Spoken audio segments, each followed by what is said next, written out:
నమస్కారం. ఈరోజు మనం ఆంధ్రప్రదేశ్ ప్రభుత్వ బోధనాస్పత్రులకు సంబంధించినవి, ముఖ్యంగా జన్ ఔషధి మందుల సరఫరాలో కొన్ని తీవ్రమైన ఆరోపణలు. అంటే దాదాపు 100 కోట్ల రూపాయల విలువైన మందుల విషయంలో అవకతవకలు జరిగాయి. అంతేకాదు, టెండర్ల లేకుండా ముఖ్యమంత్రి గారి సొంత జిల్లాకు చెందిన ఇద్దరి వ్యక్తులకు, పయ్యావల రవికుమార్, పయ్యావల రాజశేఖర్కు కాంట్రాక్టులు ఇచ్చారు. ఇది చాలా సీరియస్ విషయం అనిపిస్తోంది. ప్రజాధనం దుర్వినియోగమయిందనేది ప్రధాన ఆరోపణన్నమాట. అసలు ఇందులో ఏం జరిగిందో, ఆ ప్రక్రియ ఏంటో కొంచెం వివరంగా చూద్దాంరండి. ముందుగా మామూలుగా అయితే గవర్నమెంట్ హాస్పిటల్స్కు మందులు ఎలా కొంటారు, దాని గురించి చెప్పండి కొంచెం. సాధారణంగా బడ్జెట్లో ఎక్కువ భాగం, అంటే ఒక 80% వరకు ఏపీఎంఎస్ఐడిసి కొంటుంది. ఏపీఎంఎస్ఐడిసి అంటే Andhra Pradesh medical services and infrastructure development corporation. వాళ్లు కేంద్రీకృతంగా కొంటారన్నమాట. మరి మిగతా 20%? ఆ మిగతా 20% ఏంటంటే హాస్పిటల్స్ వాళ్లే లోకల్గా కొనుక్కుంటారు, ఎక్కువగా అత్యవసరాల కోసం. అయితే ఈ మధ్య, అంటే పోయినేడాది, జనౌషధి మందులకే ప్రిఫరెన్స్ ఇవ్వాలని ఒక పాలసీ తెచ్చారు కదా? అవును, దాని ఉద్దేశ్యం మంచిదే.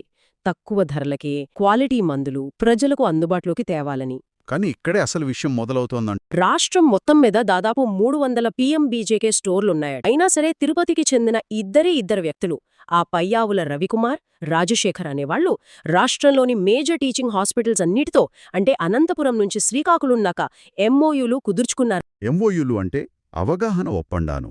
అంతే. ఇక్కడ ముఖ్యంగా గమనించాల్సిందేంటంటే దీనికి ఎలాంటి టెండర్లు పిలవలేదు. అస్సలు టెండర్లే లేకుండా ఇంత పెద్ద మొత్తంలో కాంట్రాక్టులు ఇవ్వడమంటే మరి ఆ ప్రాసెస్ ఎలా జరిగింది?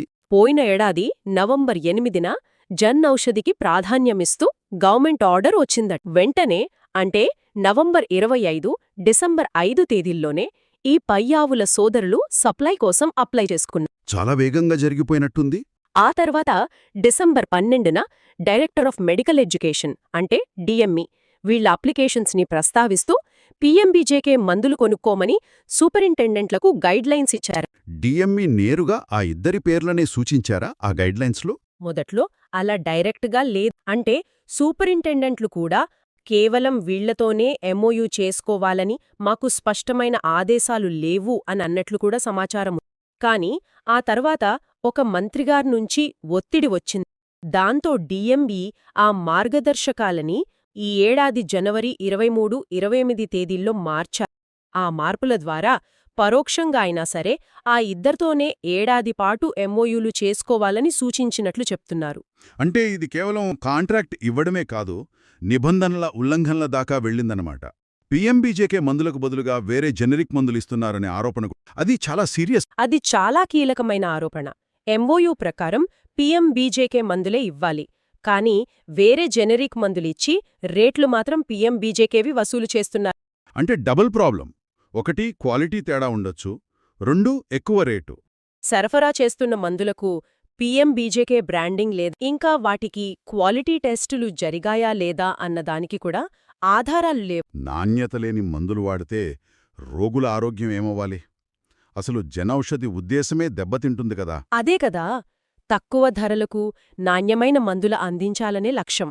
కాని ఇక్కడ నాణ్యతపైనే ప్రశ్నలు తలెట్టుతున్నాయి. అంతేకాదు, డెలివరీ విషయంలో కూడా ఏదో సమస్య ఉందని. అది మరో ముఖ్యమైన విషయం. డిఎంఈ గైడ్లైన్స్ ప్రకారం ఎమర్జెన్సీ మందులైతే 24 గంటల్లో ఇవ్వాలి. చిన్న మొత్తాలైతే 3 రోజుల్లో, పెద్ద ఆర్డర్లైతే వారం రోజుల్లో సప్లై చేయాలి. ఇది రూల్.